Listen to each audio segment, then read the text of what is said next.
Hello mga listeners! Nandito na po ulit tayo sa panibago nating kabanata ng ating kwento. Hindi na natin patatagalin pa, simulan na natin.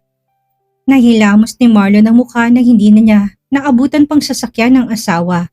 Hindi niya alam kung saan ito nagsuot. Nagpalingalinga siya sa kaliwat kanan ng madaanan niya. Nagbabaka sakali na makita niya ang sasakyan nito. "Give me your strongest beer here," sagot ni Amaya sa waiter na tinanong siya kung ano ang order niya. Kasalukuyan siyang nagtitipa sa keyboard ng kanyang cellphone. Kinukulit kasi siya ni Dylan kung nasan siya. Hindi na siya naabutan nito sa hotel kung saan ginanap ang birthday niya kanina. Kakarating lang kasi nito mula sa US dahil sa new launching ng Tuazon.com Corp. Si Dylan na lang ang pinapunta niya doon upang umattend. Conflict kasi sa birthday niya. Vice President of Operating ng Tuazon.com Corp si Dylan at halos ito nang namamahala ng kumpanya noong mga panahon na hindi pa siyang tinanghal na bagong CEO. Minabuti niya na lang napapuntahin ito dito sa Star Moon upang mapag-usapan din nila ang nangyari sa launching ng Tuazon.com Corp. After niyang mag-send ng kanyang reply kay Dylan, kunot-noo siyang nakatingin sa waiter dahil hindi pa rin ito umaalis sa harapan niya. "Why? Is there a problem with my order?" "The brew Snake Venom beer is one of our strongest beer here at Star Moon Disco, ma'am. It has an alcohol content of 67.5%. Are you sure this is what you are going to drink?" "I don't care about the alcohol content of the beer I ordered. I just want to sleep drunk," agad niyang sagot sa waiter. Dahilan upang kumamot ito ng ulo at nagpaalam nang umalis. Totoo naman talaga na wala siyang pakialam sa iinumin niya. Basta mabilis lang siyang malasing. Kumuha na rin siya ng VIP room kaya kampante siya. Sakaling dito na nga siya makatulog mamaya. Kilala niya ang babaeng may-ari ng Star Moon Bar na ito kaya alam niyang safe siya dito. Hindi nagtagal na ihain na rin ang Snake Venom beer na order niya. Sinimulan niya ng uminom upang maging makapal ang mukha niya sa pagsayaw mamaya. Gusto niya talaga na magpapagod sa pagliwaliw ngayong birthday niya. Yung mabilis lang siyang malalasing para kagad siyang makakatulog. Nakaramdam siya ng pagkainip dahil maraming baso ng nainom niya ngunit hindi pa rin si Dylan dumarating. Pakiramdam niya, umepekto na kaagad ang alak sa loob ng katawan niya. Nakaramdam sa kaagad siya ng kalasingan. Sa tapang ba naman ng beer na ininom niya, hindi talaga siya aabuti ng oras upang malasing. Tatawagan na sana niya si Dylan. Sakto naman na dumating na ito. "Sorry, dumaan pa kasi ako sa bahay." Nakangiting wika nito at umupo na rin sa couch sa harapan niya. Inirapan niya lang ito at muling tinungga ang laman ng kanyang baso. "Wait, may bala ka bang maglasing?" Tanong nito sa kanya nang may pagtataka. Nakatingin ito sa alcohol content ng beer na iniinom niya. "No, gusto ko lang magsaya. Halika, samahan mo ko. Ituloy natin ang celebration ng birthday ko." Nakangiti niyang sagot kay Dylan. Nakita niyang nagsalubong ang mga kilay nito habang nakasandal sa couch. Mataman siya nitong tinititigan. Waring hindi nagustuhan ang paglalasing niya. Sinulyapan lang nito ang isa pang bote ng Snake Venom ng beer na binigay niya.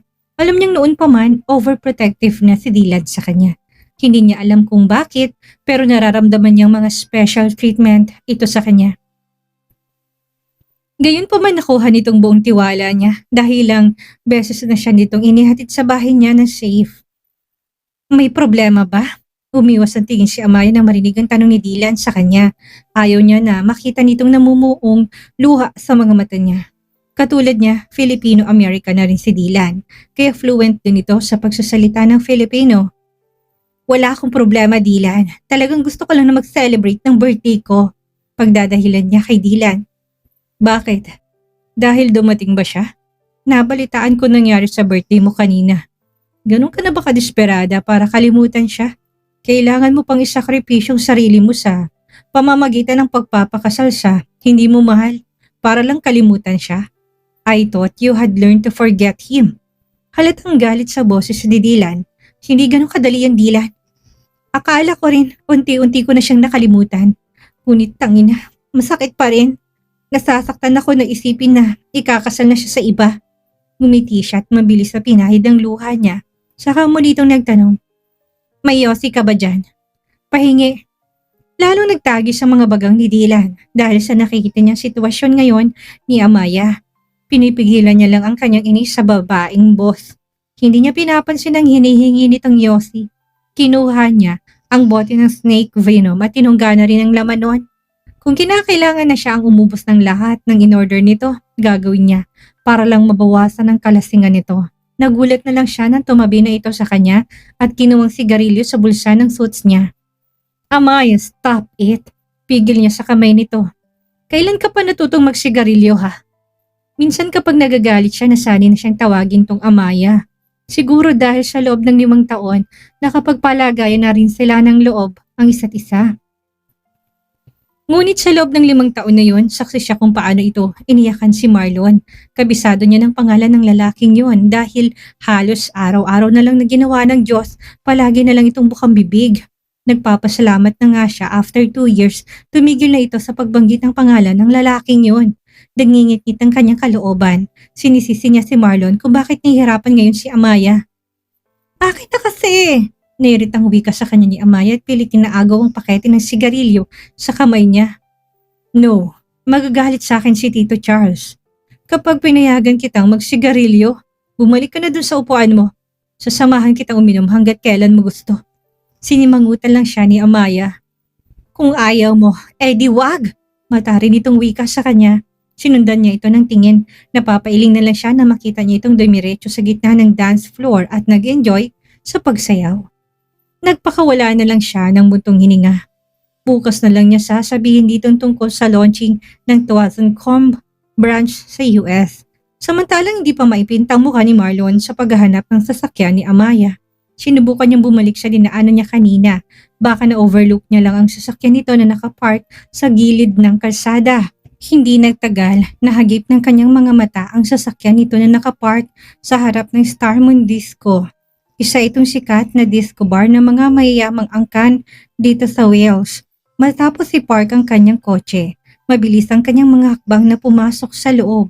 Agad niya nakitang asawa niya na sumasayaw sa gitna ng dance floor habang nakayakap sa matangkad at gwapong lalaki. Bagamat hindi sumasayaw ang lalaki, makikitang pinoprotektahan nito si Amaya upang hindi matumba. Naikuyom ni Marlon ng kamao, kinakain siya ng selos niya. Ngayon lang siya nakaramdam ng insecurity sa sarili niya, lalo na makita niya na may kakayahan ng lalaking yun na agawin ang asawa niya. Matangkad siya, matangkad din ito. Gwapo siya, gwapo din ito. Matipuno ang katawan niya, ganun din ito. Kahit pasabihin niya man lang ang kinalamang niya sa lalaking yun, hindi pa rin maiwasang hindi siya ma-insecure. Dahil hindi naman hangad ni Amaya ang yaman niya, pwede pa rin itong maagon ng lalaki ng kasama nito ngayon. Amaya, we need to go home. Wika ni Marlon sabay kuha ng kamay ni Amaya na nakapulupot sa leeg ni Dylan. Binalingan siya ng lasing na mga mata ni Amaya nang makitang si Marlon ang humawak ng kamay niya. Agad niya itong itinulak. Ano? Hindi mo ba nakikitang sumasayaw pa ako? Umuwi ka na kung saan mo gusto. Bakit mo ba ako ginugulo? Singhal nito sa kanya at muling kinalawit ang mga kamay nito sa leeg ni Dylan. Mapait nang ngumiti si Marlon habang nakatingin kay Amaya na kampanteng isinandal ang ulo sa dibdib na lalaking kasama nito. Pinilit pa nito ang dalawang mata tuwaring pinapakinggan ng pintig ng puso ng lalaking ito na kasalukuyan din nakatiimbagang habang nakatitig sa kanya. Bro, hayaan mo na lang muna siya. Gusto niyang makalimutan ka. Kaya ibigay mo yun sa kanya. Ha? At sino ka sa tingin mo para sabihin sa akin yan? Wala kang alam sa nangyari sa amin ng asawa ko, kaya huwag kang makialam. Mahina ngunit may di mga salita ni Marlon kay Dylan. Talaga? Yung mga pinagdaanan niya sa loob ng 5 taong wala ka. Alam mo rin ba? Alam mo bro, kaya sana tahimik ng buhay niya ngayon. Nagpakita ka pa, tapos babalik ka na naman sa kanya? Kung hindi mo lang din naman kayang panindigan ang pagmamahal mo sa kanya, bitawan mo na siya. Pabulong ngunit halata rin ang galit sa boses ni Dylan. Hinayaan niya lang si Amaya na sumandal sa dibdib niya. Hindi siya masyadong gumagalaw dahil alam niyang hindi magtatagal makakatulog na rin ito. Sanay na siya kay Amaya. Ito ang laging ginagawa nito sa tuwing may problema. Kapag natutulog na ito, saka na lang niya ito hinahatid pa uwi dahil hindi talaga to uuwi kung gising pa ang diwa nito. Nagpipigil si Marlon na masuntok ang lalaking ito. Feeling niya, mas marami pa itong alam sa relasyon nila ni Amaya kaysa sa kanya na talagang asawa. Buisit, ibigay mo na sa akin ang asawa ko kung ayaw mo ng gulo. Ha? Really? Bakit hindi mo subukan? Tingnan natin kung babalikan ka pa ng asawa mo kapag ginulo mo tong bar ng kaibigan niya. Nagtatagis ang bagang ni Marlon nang marinig ang sinabi ng lalaki. Persahan niyang hinatak si Amaya mula sa pagkakayakap nito, ngunit parang wala na ito sa kanyang sarili dahil nakapikit ng mga mata nito. Dahil sa nangyari, galit na sinuntok ni Dylan si Marlon, kaya nabitawan ng kamay nito si Amaya. Agad naman itong sinalo ni Dylan at pinasandal sa sofa. Hindi inaasahan ni Marlon na suntukin siya ng lalaki, kaya nagbaling-baling ang katawan niya at natumba sa mesa ng mga grupong nagiinuman din. Nang makabalik siya sa kanyang wisyo, galit niya rin sinuntok pabalik si Dylan. Sa sobrang lakas lumaban ng dalawa, kahit mga gwardya na nasabing bar na hirapan upang awatin sila. Walang sino man ang gusto magpatalo sa kanila. Saka pa lang sila naghiwalay nang mapansing nawawala si Amaya. Amaya! Tawag ni Marlon sa asawa habang sinusuyod ng kanyang paningin ang buong silid. Amaya! Kinakabahang tawag ni Dylan dahil hindi niya rin makita si Amaya. Naisipan niyang kunin ang kanyang cellphone sa bulsa ng patalon niya upang i-hack ang CCTV sa loob at labas ng Star Moon. Hindi nagtagal nakita niya si Amaya na pasuray-suray habang paakyat sa itaas kasama ng bodyguard ni Miss Sarah, ang may-ari ng bar. Ilang sandali pa binuksan itong isang VIP room at pumasok si Amaya. Matapos makuha ang susi sa kamay ng bodyguard, napabuntong hininga na lang siya. Alam niyang gusto na nito mapag-isa. Hindi na lang niya ito inistorbo. Bumalik siya sa couch na inupuan niya kanina upang kunin ang kanyang coat. Nang biglang napatigil si Dylan sa kanyang paghakbang palabas ng pintuan nang marinig ni Marlon. Minalingan niya ito, kagaya niya puno na rin ng pasang mukha nito. Dulot na suntukan nilang dalawa kanina. Hinintay niya itong magsalita. May alam ka ba kung nasan ngayon si Amaya? Mahinang boses ito halong pagmamakaawa. Kahit na alam ko man kung nasan ngayon si Amaya, hindi ko pa rin sasabihin. Kailangan niya na munang mapag-isa. Saka mo na siya kausapin kung gusto niya. Naikuyom ni Marlon ang kamao habang sinusundan ng kanyang paningin ang palabas na anyo ni Dylan. Napaupo siya sa couch at ginulong kanyang buhok. Kainis, nasan ka na ba Amaya? Nangako ko sa anak mo. Usal niya sa sarili. Binalingan niya ang bodyguard at kinausap. Tell the owner of this bar, I want to talk to her. But sir, do it right now. Pigil agad niya sa sasabihin nito. Nabanggit na lalaking kanina na kaibigan ni Amayang may-ari ng bar. Nagbabaka sakali si Marlon na alam nito kung nasaan si Amaya. Ilang sandali pa bumalik ito at sinabing, Sir, hindi po kasi available ang may-ari. Baka matagalan siya. Alam ni Marlon na umiwas na ang may-ari na kausapin siya. Galit niyang sininghalan ng bodyguard. Tell her the owner of MW Bank Corporation wants to negotiate with her. Sumisigaw na si Marlon. Hindi niya na kayang kontrolin ang emosyon niya. Kailangan niya nang madala pa uwi si Amaya. Dahil sa narinig ng lahat, kung sino siya ay agad na napaawang ang labi nila. Mabilis pa sa 4:00 na tinawag nilang kanilang boss. Hindi nagtagal humarap na rin ito sa kanya. Sir, just want to protect Amaya. She's now resting upstairs in the VIP room. I will take care of her. She's my wife, so it is my responsibility to bring her home. Putol agad niya sa sinabi nito. May kinuha siyang calling card sa wallet niya at binigay yon kay Miss Sarah. Just call me if you need anything. Matapos sabihin niyo na agad na itong tumalikod, malalaking mga hakbang ni Marlon na pumunta sa VIP room. Pagbukas niya ng pinto, agad niyang nakita si Amaya na mahimbing na natutulog habang may mga luha sa mga mata. Tuluyan ang bumagsak ang mga luha ni Marlon habang nakaupo sa gilid ng kama nito. Sa huling pagkakataon, muli niyang tinawid ang pagitan ng mga labi nila ni Amaya. Let's go home, wife. Sobrang mahal kita. Kung ang pagbabalik kong dahilan kung bakit ito nangyayari sa'yo, titiisin ko na hindi magpakita sa'yo, alang-alang sa kapanatagan ng kalooban mo. Walang magawang may-ari ng nasabing disco bar na makita nilang lumabas si Marlon habang nakasakay sa likod nito si Amaya na mahimbing pa rin natutulog. Ano ba naman ang panama nila sa isang makapangyarihang taong tulad ni Marlon Whitman? Hindi kilala ang pangalan nito, ngunit kapag MW Corporation ang binanggit ay marami ka nang maiisip. Alam ng lahat na hindi lang basta makapangyarihan ang may-ari ng MW Bancorp. Isa itong napaka-misteryosong tao na kayang bilhin ng kahit na sino.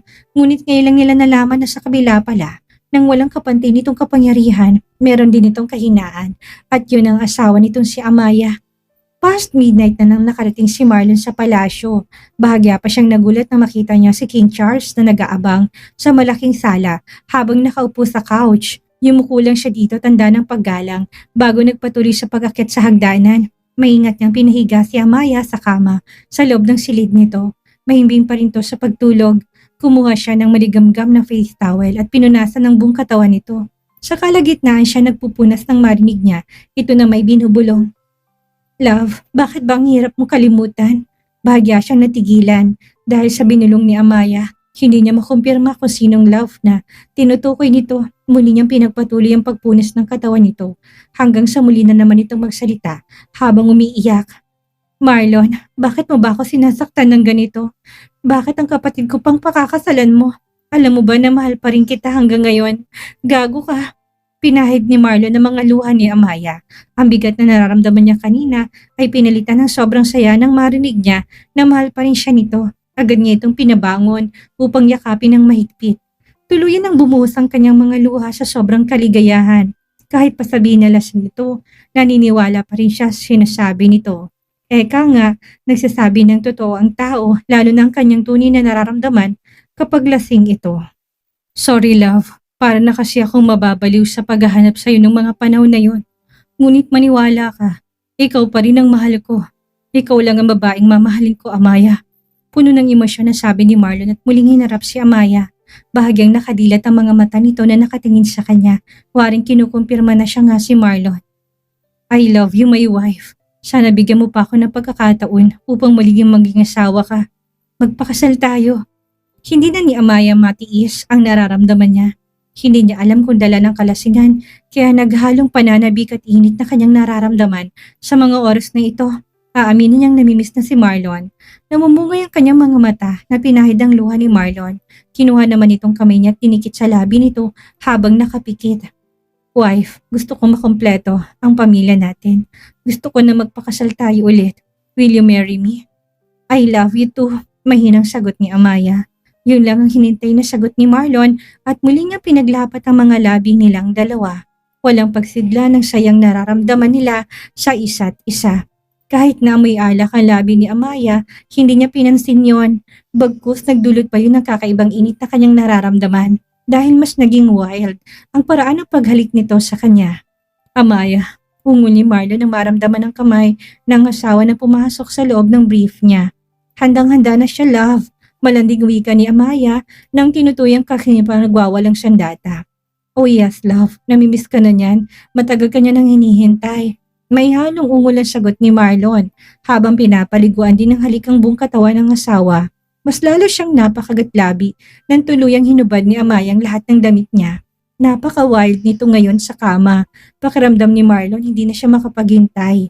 Hindi nagtagal, napuno ng ungol ang loob na silid ni Amaya. Hindi nila alam kung nakailang beses silang nakarating sa langit bago sila ginupo ng pagod at atok. Kaya sila tuluyang nahulog sa himbing ng pagtulog. Kinabukasan nagising si Amaya, dulot na kung anong bagay ang kumikiliti sa tenga niya. Bahagya pa siyang napamulagat ng kanyang mga mata nang makita si Marlon na malapad ang ngiti habang nakayakap sa kanya. Marlon, sambit niya habang nakatingin sa walang saplot na katawan nilang dalawa. Anong... Pinatigil siya sa pagsasalita ng mga labi ni Marlon. Pinaalala ko lang sa'yo, just in case nakalimutan mo. Ayoko nang bawiin mo pang sinabi mo sa akin kagabi. Pumayag ka na maging akin ng tuluyan, kaya wala nang bawian. Sinabi ko ba yon? Akala ko panaginip lang. Sumilay ang ngiti sa labi ni Marlon. Kinuha niyang kanyang cellphone at pinindot ang play button ng voice recorder. Ganun na lang ang pamumula ng mukha ni Amaya nang marinig ang lahat ng sinabi niya. Maging ang mga ungol nilang dalawa ay na-record pa. Hinampas niya ito at sinabing, walang hiya ka, abala ako sa pagpapaligaya sa'yo. Yun pala, abala ka rin sa pagkuha ng remembrance dyan sa cellphone mo. Bakit nag-video ka pa? Patingin. No, wala sa bokabularyo kong kumuha ng video ng mga eksena natin sa kama. Nandito na yan sa puso't isipan ko at nakapagkitang reaksyon ng mukha mo habang pinapaligaya ko. Bastos! Tumalikod siya at kunwaring naiinis. Ngunit deep inside, kinikilig din siya dahil sa respeto nito sa kanya. Nararamdaman niyang niyakap siya nito ng mahigpit mula sa likuran niya. Hinalikan nito ang batok niya at sinabing, "Love, gusto kong bigyan ka ng magandang kasal. Gusto kong lahat ng mga kababaihan maiinggit sa'yo dahil naging asawa ka ng pinakamayamang lalaki sa buong mundo." Ang yabang mo. Baka sabihin mo, akong may inggit dahil sa dami ng babaeng nakapaligid sa'yo. Wife, ako dapat ang magsabi niyan. Alam mo bang ang mga pasako na to sa mukha ay nanggaling sa pakikipagsuntukan? Sa dami ba namang lalaki nakapaligid sa'yo, kinakain na ako ng sobrang selos ko. Kaya nga pinondohan ko ng marami similya kong loob ng matres mo kagabi para masigurado kung akin ka na talaga. Kahit kailan ka talaga, Marlon, nakapakbold ng bunganga mo. Bakit? Sa'yo lang naman ako ganito ha. Malaki na si Caleb, kaya wala na masama kung bibigyan na natin siya ng kapatid. Magsasalita pa sana siya nang kaagad na siya nitong siniin ng halik sa labi. Akmang ipapasok na rin ni Marlon ang nawawala na namang sandata nang nakarinig sila ng mga katok sa pinto. Mami! Mami! Parang iiyak na sigaw ni Caleb sa labas ng pintuan. Nagtataka naman si Amaya kamaya mabilis siyang bumangon at nagbihis. Nakaramdam pa siya ng pagkahilot hangover. Mabilis ring nagsuot ng damit si Marlon na makita niyang bubuksan ni Amaya ang pintuan ng silid niya. Mommy, help me! Umiiyak na wika ni Caleb habang nakayakap sa bewang ng ina. Why, my little prince? Is there something wrong? Mommy, help me find Daddy. He's not in his room. Nakagat ni Amaya ang ibabang labi nang marinig kung bakit umiiyak ang anak niya. Lihim siyang napasulyap kay Marlon. Parang gusto niya itong batukan dahil nakangisi pa ito habang nanonood sa kanilang mag-ina. I'm here, son. Umangat ng mukha si Caleb nang marinig ang boses ng ama. Agad na nagliwanag ang mukha nito at patakbong niyakap si Marlon. Amaya shakes her head. Hindi siya makapaniwala na kaya siyang abandonahin ang kanyang anak dahil narinig lang nito ang boses ng ama. Nagtungo na lang siya sa banyo para mag-shower. After 15 minutes, lumabas siya at napansing wala na mag-ama sa loob ng silid. Siguro nauna nang bumaba ang mga to. Mabilis na rin siyang nagbihis at bumaba. Bahagya pa siyang nagulat nang makita si Dylan at Gerald na nakaupo sa couch sa malaking sala. Habang si Marlon naman, hindi maipintang muka habang nakatingin sa dalawa. Biglang kinabahan si Amaya, baka kinakain ng selos na naman ng sistema ni Marlon at kung ano na naman ang gawin sa dalawa. Mabilis siyang bumaba at kinausap ang mga mato. Love, come on, let's eat. Wika ni Marlon habang pinulupot ang kamay sa bewang ni Amaya. Pinapahalata talaga niya na pagmamayari niya na to at walang sino man na pwedeng umagaw sa kanya. Ginitian lang siya ni Amaya. Sige na, love. Susunod na lang ako. Kakausapin ko lang silang dalawa. Trust me? Sagot ni Amaya sa malumani na paraan. Sinunod naman siya ni Marlon, ngunit hindi niya alam na nagtago lang pala to sa gilid ng malaking vase na may makapal na bulaklak. What are you doing here, Gerald? Unang kinausap ni Amaya si Gerald. Maluha-luha naman to na humarap sa kanya. Amaya, I just came by to tell you that Dad will be inviting you to his birthday party at the Hamster Hotel later. He is pleased to meet you. Nakaramdam ng awa si Amaya para kay Gerald. Naging mabait pa rin ito sa kanya. Ngunit hindi naman siya nagkulang sa paalala na magkaibigan lang talaga sila. Gerald, I'd like to come, pero hindi ba nakakahiya kung isasama kong asawa ko? Naikuyom ni Gerald ang kanyang kamao. Wala siyang plano na pati ang asawa nito mapapasama pa sa inimbitahan niya. Sinabi niya sa daddy niya na matagal nang hiwalay si Amaya sa asawa nito, ngunit ngayon paano niya ipapaliwanag na nagkabalikan na palang mga to? Umiti siya kay Amaya at sumagot. No, it's okay to take him with you later. Are you sure? Panigurado ni Amaya. Yeah, so I need to leave first. I have important matters to attend to. Halatang pinipilit lang nito ang ngumiti. Tumayo na kaagad ito at nagpaalam kay Amaya. Muling binalingan ni Amaya si Dylan nang makitang nakalabas na si Gerald. Nagtaka siya dahil kanina pa nakasalubong ang mga mata nito. Oh, ano namang klaseng mukha yan? Iritang tanong niya sa lalaki. Do you mean the bruises on my face? Saka palang napansin ni Amaya na may mga pasapa rin nito sa mukha.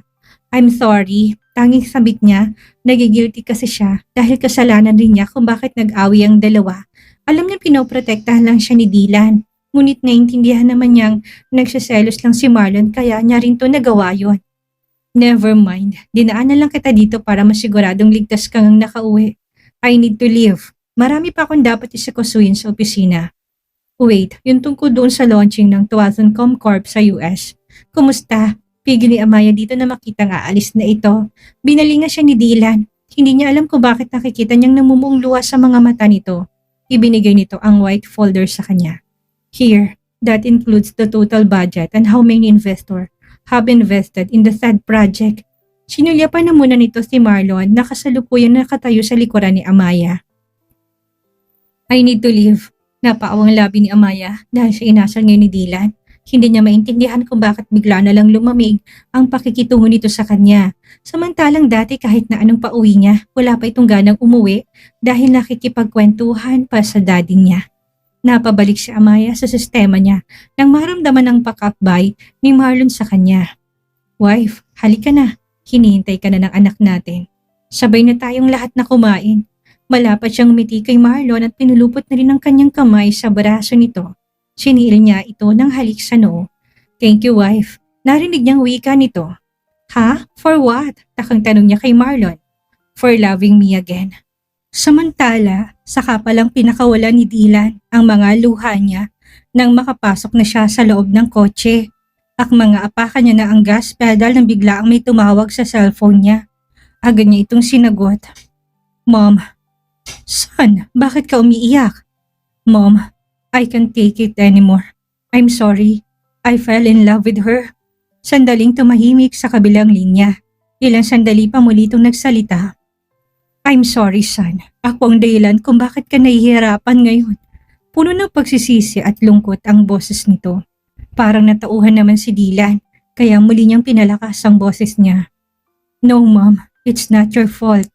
Sorry, nadala lang ako sa emosyon ko. Nasasaktan lang ako dahil umibig ako sa babaeng hindi naman ako gusto. By the way, narinig kong uuwi ng asawa ni King Charles sa susunod na linggo. Finally, naisipan na rin ng buruhang yun na umuwi. Can you do me a favor? Please? Pakibantayan mo si Amaya. Alam ko na may binabalak na masamang asawa ni Charles sa kanya. Kahit hindi niyo sabihin sa akin yan, Mom. Palagi ko talagang binabantayan si Amaya. Kahit nasa malayo ako, namomonitor ko pa rin po siya. Thank you, son. Utang na loob ko sa iyong pagbabantay sa kanya. Ako ang dapat na magpasalamat sa iyo, Mommy. Utang ko po ang buhay ko sa inyo. Kaya nakahanda po ko na gawin ang lahat. Makabawi lang sa inyo.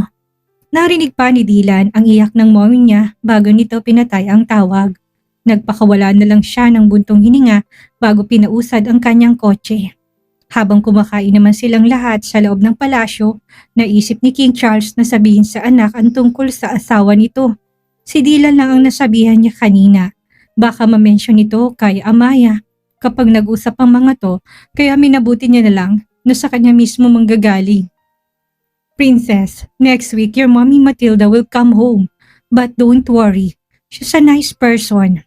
Bahagyang natigilan si Amaya dahil sa sinabi ng kanyang ama. 5 taon na siyang nandito sa Kingdom of Wales. Ngunit hindi niya pa rin nakitang sinasabi nitong asawa na siyang dahilan kung bakit nagkahiwalay ang daddy at mommy niya. Nagtataka siyang tinanong ito. By the way, Dad, how many years have you and Aunt Matilda separated? Long story, Princess. It is unpleasant to tell. It's been 10 years since we broke up. Anyway, Matilda won't do you any harm as long as I'm here. Hindi nagpumilit pa si Amaya na tanungin ulit ang ama. Alam niyang dati pa, umiiwas niya itong pag-usapan ng tungkol sa naging asawa nito. Puro ang kanyang ina ang laging kinakwento nito sa kanya. Kabisado na nga niya ang bawat detalye kung paano mga to nag-ibigan noon. Kahit na umuwi man ang tita Matilda niya, hindi siya natatakot basta't nandiyan lang si Marlon at ang anak niya sa piling niya. Ginagap ni Marlon ng palihim ang kamay niya, pinaramdam nito sa kanya na lagi siya nitong poprotektahan kahit na anong mangyari. Binalingan niya ito at nginitian. I love you, pabulong nitong wika sa kanya. Ang tisim niyo, natatawa na silang lahat ng marinig ang baluktot na Tagalog ni Caleb. Matagal na rin niya itong tinuruan ng Tagalog language. Ngunit minsan nasanay talaga to sa pagsasalita ng English. Mommy, Daddy, we have a family day this coming Friday. I want you both to be there. Sure son, your mommy and I will come. Yay! Tuwang-tuwang wika ni Caleb nang marinig ang sinabi ng daddy niya. Bumaba pa ito sa kanyang inuupuan at nagpakandong sa daddy niya. Agad naman itong hinalikan ni Marlon sa pisngit kiniliti sa tagiliran. Marlon, nasa harap tayo ng pagkain, saway ni Amaya sa asawa. Agad namang tumigil si Marlon at pinababa ang anak. Go back to your seat son, baka magalit sa atin ang mommy mo. Pulong ito sa anak kaya kagad naman itong tumalima. By the way, I also want to use this opportunity to say that Amaya and I are getting married next month. Gulat na nakatingin si Amaya at King Charles kay Marlon nang marinig ang sinabi nito. Hindi rin kasi alam ni Amaya na next month na pala ang kasal na sinasabi ni Marlon. Hindi alam ni King Charles kung bakit bigla siyang kinabahan dahil sa plano ng dalawa. Ayaw niyang maulit pang nangyari sa kanila noon ni Elizabeth. Hanggat maaari ayaw niyang mawalay ulit sa kanyang anak at apo niya. Walang kasal na mangyayari. Galit na wika ni King Charles na siya namang ikinagulat rin ng dalawa. Magtatanong pa sana si Marlon na agad nitong tumayo iniwan ng mesa. Ang kaninang kaligayahang namayani sa dalawa ay mistulang na puno ng pagtataka. Niyakap ni Marlon si Amaya habang nagbabadyang luha sa kanyang mga mata. It's okay. Nakahanda akong kalabanin ng mundo. Huwag lang kayong mawala sa buhay ko. Mula sa matinding selosan at suntukan sa bar hanggang sa napaka-sweet na balikan ni na Marlon at Amaya, akala natin ay tuloy-tuloy ng kanilang happily ever after. Pero biglang humarang si King Charles. At ang magandang aral na may iwan sa atin ngayon, ang tunay na pagmamahal ay may kalakip na tiwala at tapang. Hindi sapat sa mahal ninyo ang isa't isa. Kailangan niyo ding maging handang ipaglaban ng inyong pagsasama laban sa anumang pagsubok o pagtutol ng mundo. Bakit kaya ayaw ng hari na ikasal sina Marlon at Amaya? At ano ang totoong lihim na dala ng pagbabalik ni Queen Matilda? I-comment nyo ng inyong mga hula, i-like ang video at huwag kalimutang mag-subscribe. Magkita-kita ulit tayo sa susunod na kabanata.